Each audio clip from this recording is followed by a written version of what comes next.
नमस्कार विद्यार्थी मित्रों, मेरी आपका मुकुट विज्ञान नाम है। हमने पिछले वीडियो में देखा था कि लेखक अपने घर आए मेहमान को और पास के मित्रों के साथ उन्हें संगीत का कार्यक्रम देखने भेजते हैं। रात के 9 बजे 12 बज जाते हैं, बारिश बरसने लगती है, लेकिन वह लौटकर नहीं आते हैं। तभी उनकी कौशल्या माता का याद आती है, उन्हें समझाने कि यह तो चलो एक दिन गए हैं, लेकिन कौशल्या माता के राम तो 14 वर्ष तक बाद जंगल वन में भटक रहे हैं, उन्हें कितनी परेशानियों का सामना करना पड़ता होगा। तो यही बात हम आगे पढ़ेंगे। मन में यह प्रतीत ही नहीं होती कि अब संतान समर्थ है। मतलब कि लेखक भी अंदर सोचने लगते हैं कि संतान अभी तक समर्थ नहीं हुए, अपने आप में अपनी सुरक्षा कर सके ऐसे नहीं है। बड़ा से बड़ा संकट झेल लेगी, बार बार मन की समझाने की कोशिश करता है। लड़की दिल्ली विश्वविद्यालय में एक कॉलेज में पढ़ाती है, लड़का संकट बोध की कविता लिखता है, पर लड़की का ख्याल आते ही दुश्चिंता होती। गली में जाने कैसे तत्व रहते हैं, लौटते समय कहीं कुछ हो न गया हो और अपने भीतर अनायास अपराधी होने का भाव जाग जाता है। मुझे रोकना चाहिए था या कोई व्यवस्था करनी चाहिए थी। पराई लड़की और लड़की को तो एक पराई होती है, धोबी की मुट्ठी की तरह खुले आकाश में कितने दिन पहराएगी। अंत में इसे गुड़िया गृहिणी बनने जाना ही है। घर आई कहीं खुशी न जाए।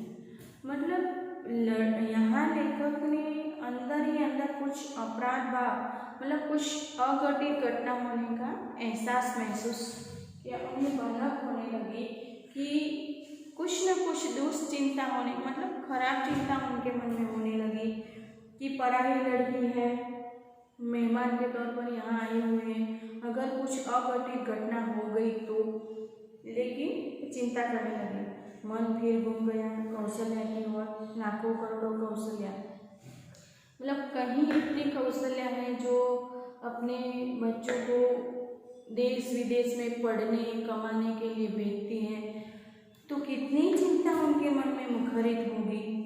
इन सबके राम वन में निर्वासित है, मतलब कहीं न कहीं कोई देश में कोई विदेश में उनसे अलग रह रहा है, उनसे दूर रह रहा है, तो उनकी कितनी चिंता होती होगी। क्या बात है कि आज भी काशी की रामलीला आरंभ होने से पूर्व एक निश्चित मुहूर्त में मुकुट की ही पूजा सबसे पहले, मतलब काशी की रामलीला विश्वविख्यात है।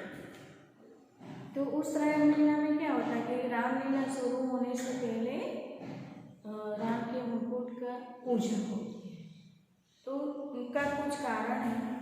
तुलसीदास ने कानन को, कानन मतलब जंगल,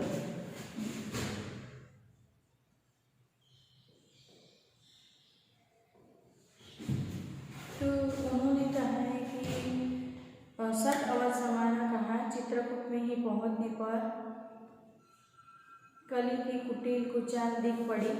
क्या बात है कि आज भी वनवासी धनुर्धर राम ही लोकमानस के राजा राम बने हुए हैं। कहीं न कहीं इन सबके बीच एक संगति होनी चाहिए। अभिषेक की बात चली, मन में अभिषेक हो गया, मन में राम के साथ राम का मुकुट प्रतिष्ठित हो गया। साथ ही साथ मुकुट तो लोगों में के मन में था, कौशल्या के मातृ स्नेह में था। वह कैसे उतरता, वह मस्तक पर विराजमान हो रहा था। राम भीगे तो भीगे, मुकुट न भीगने पाए, उनकी चिंता बनी हुई। कुछ लोग ऐसे भी होते हैं कि यहाँ लेखक ने उदाहरण दिया है कि धोबी अपनी पत्नी पर विश्वास नहीं करता है, तो उसी तौर पर राम भी सीता मैया के लिए भी हमेशा चिंतित रहे, लेकिन लोगों ने यह भावना उनके प्रति समझ नहीं पाई।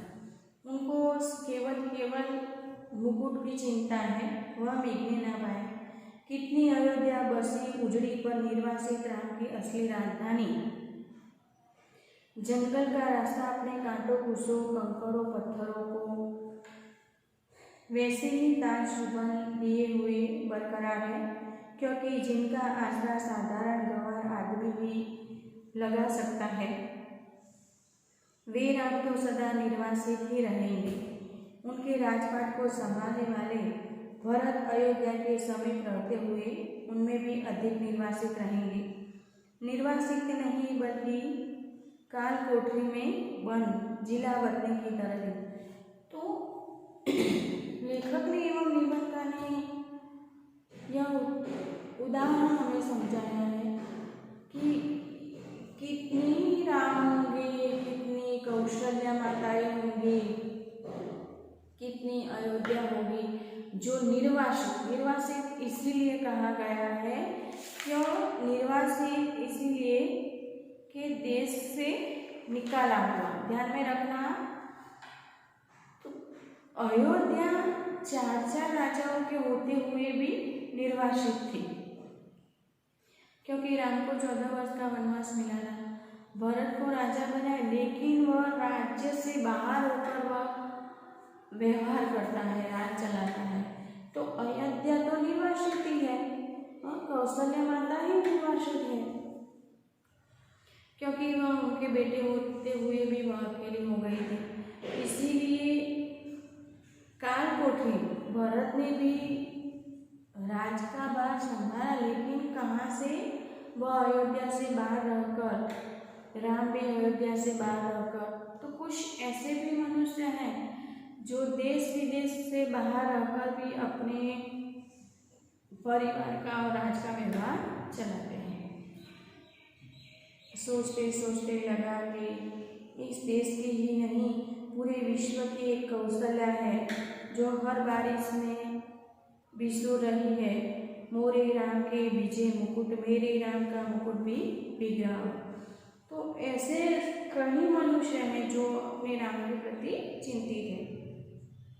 मेरी संतान ऐश्वर्य की अधिकारिणी संतान वन में घूम रही। मतलब राम का यह अधिकार था कि वह अयोध्या पर राज करे एवं राज सिंहासन का भोग करे, अच्छा सुख भोगे, लेकिन वह उन्हें नहीं मिला, वह उससे वंचित रहे। तो कौशल्या माता भी उनके प्रति चिंतित है कि वन में घूम रहे हैं, उसका मुकुट, उसका ऐश्वर्य भीग रहा है, मेरे राम कब घर लौटेंगे, मेरे राम के सेवक का दुख तो पता नहीं मेरे राम कब लौटेंगे। तो ऐसी अनेक कौशल्या माता है जो उनके राम अभी तक लौट कर नहीं आए, वह सोचती रहती है कि कब उनके राम आएंगे। तो ऐसे सोचते सोचते सोचते समय बीतता जाता है। तो उनके साथ लक्ष्मण भी गए, उनका दुपट्टा भी भीग रहा है, पौरे का कमरा बंद भीग रहा है, का जागरण भीग रहा है, मेरे राम की सहचारिणी सीता का सिंदूर भी भीग रहा है। अखंड सौभाग्य विज्ञान में कैसे धीरज धरूं? मनुष्य की इस सनातनी मुक्ति से एकदम आतंकित हो उठा ऐश्वर्य और निर्वासन दोनों साथ साथ चलते हैं। जिसे ऐश्वर्य सौंपा जाने लगा हो उनको निर्वासन पहले से बंधा है। जिन लोगों के बीच रहता हूँ वे सभी मंगल नाना के नाती है, मुद्रा मंगल में ही रहना चाहते हैं। मेरे जैसे आदमी को वे निराशावादी समझकर गिराजी के बाहर ही रखने हैं। डर लगता है कि कहीं उठकर उन्हें भी दुख न लग जाए।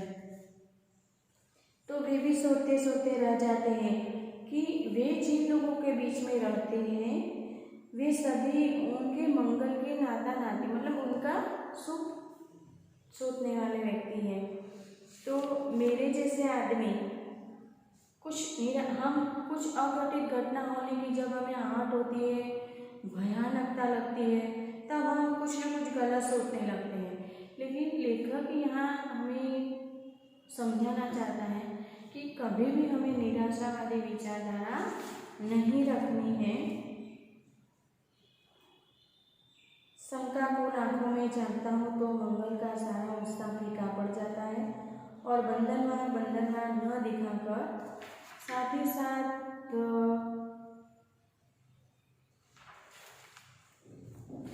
कटोरी हुई रस्सी, शकल में कुंडली का मारी नागिन दिखती है। मंगल घट ऊंचाई हुई अधकुटी गगरी दिखता है। उत्सव की रोशनी का तामझाम धुआं की गोटों का अंबार दिखता है। मंगल वाद्य डेरा उखाड़ने का अंतिम कारासार के सांस में बजाकर एक बार ही बंद हो जाता है। तो लेखक कुछ ऐसे विचारधारा में अपने मन को ले जाते हैं जो हमारी समझ से परे है। तो कुछ ऐसी अघटित मतलब कुछ अनहोनी मतलब नागिन सपने नागिन विचारधारा में आ जाती है। अद्भुत घड़ा उनके मन में विचार आ जाता है। रोशनी में धुआं सा उन्हें दिखने लगता है। मंगल वाद्य की डेरा कुछ ऐसा सुनने वाद्य लगने लगता है।